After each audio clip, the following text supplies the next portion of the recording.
Romanos 8, versículo 17.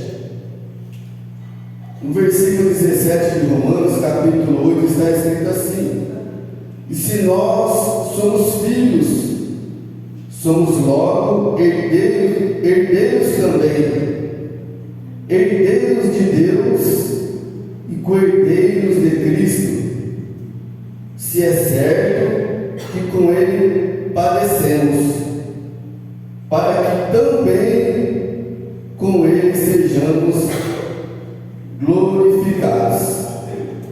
Aqui diz que nós somos filhos de Deus, e por sermos filhos de Deus, nós também somos herdeiros, ou seja, quem é herdeiro, porque tem uma herança.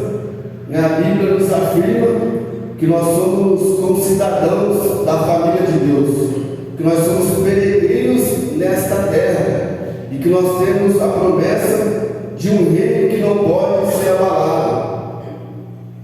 E aqui a palavra diz assim: se é certo que com Ele padecemos, ou seja, nós, em relação a Cristo, em Filipenses 1:29, fala que em relação a Cristo, nós não somos convidados somente a crer nele, mas também a padecer por ele, a padecer com ele. Então, quando nós lemos as Escrituras, nós vemos muitas expressões, inclusive do apóstolo Paulo, dizendo a Timóteo: sofre comigo as aflições como um novo soldado de Cristo. Então, como que nós podemos entender esse versículo? Que nós somos convidados não somente a crer em Jesus, mas também a padecer com Jesus e a padecer com Jesus. Então, nós sabemos que por meio do Evangelho, por meio de Cristo Jesus, por professar a nossa fé em Cristo Jesus, nós passamos algumas aflições, às vezes somos zombados, somos discriminados, somos caluniados, somos perseguidos. Muitas coisas podem acontecer com uma pessoa que professa o nome de Cristo. Muitas pessoas perderam a sua vida por amor a Cristo, foram decapitados, algumas pessoas foram mortas de diversas formas por amor de Cristo. Então, por amor a Cristo, eles entregaram a vida deles. E eu quero trazer essa reflexão no sentido do quê? De que quando nós semeamos na casa do Senhor, quando nós ofertamos na igreja, na obra missionária, então, em certa parte, nós estamos participando também do sofrimento de Cristo. Essa expressão é bem clara quando o apóstolo Paulo ele disse para a igreja de Filipenses que eles fizeram bem.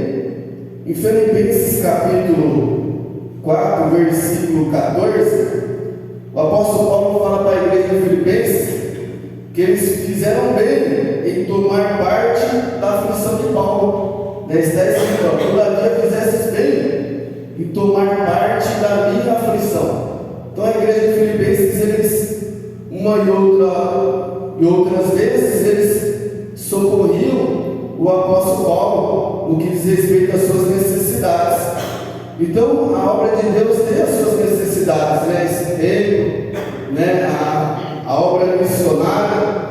Então, quando nós semeamos na igreja de Deus para sustento do templo, para sustento da obra missionária, para estabelecer novos projetos, para sustentar projetos que foram estabelecidos com o propósito de alcançar almas, de ficar vivas, para levar a palavra, para levar o sustento aos missionários. Então nós também estamos participando do sofrimento de Cristo. E essa verdade ela se confirma em Mateus.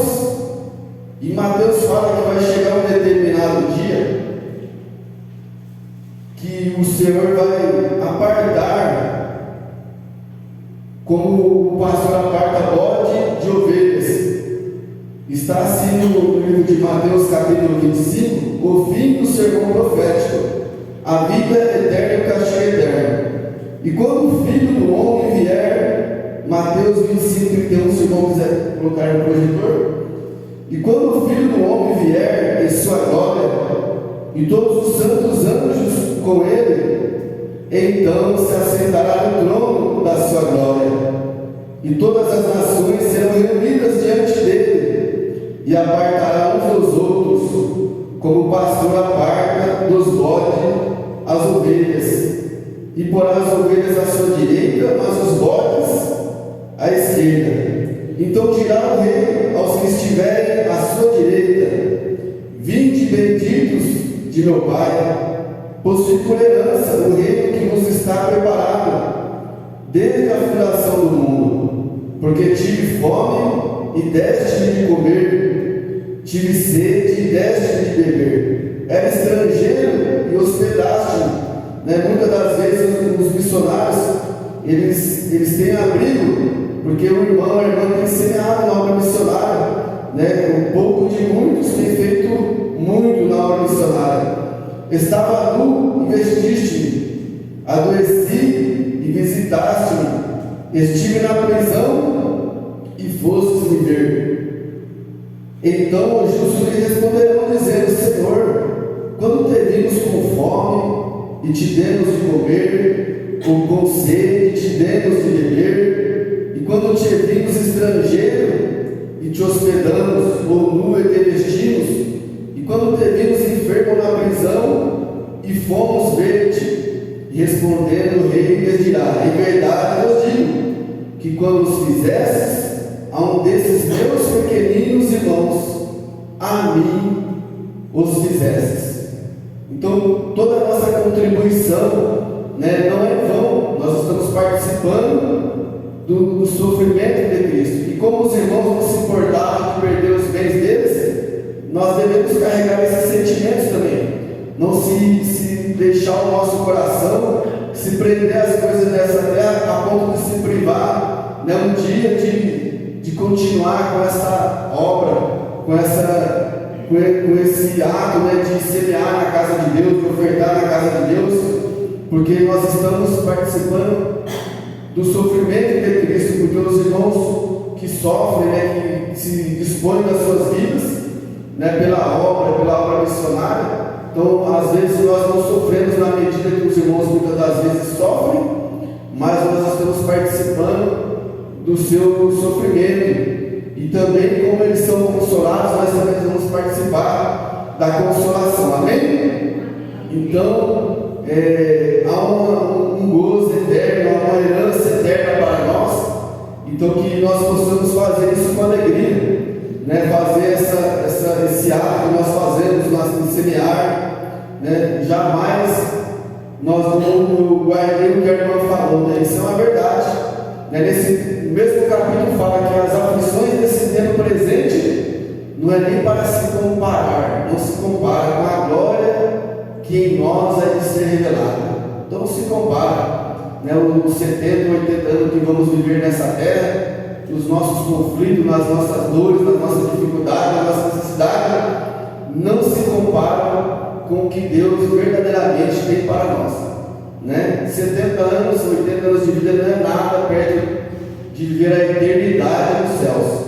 Então, isso é um fato, que a palavra falou aqui para nós, se é que com Ele participamos, então também nós seremos glorificados com Ele também. Se é que com Ele nós padecemos, então nós estamos padecendo, participando do sofrimento de Cristo. Isso nós temos que fazer até o fim. Amém? Então você que trouxe a sua semente, o seu dízimo, a sua oferta, te convido a apresentar diante do Senhor.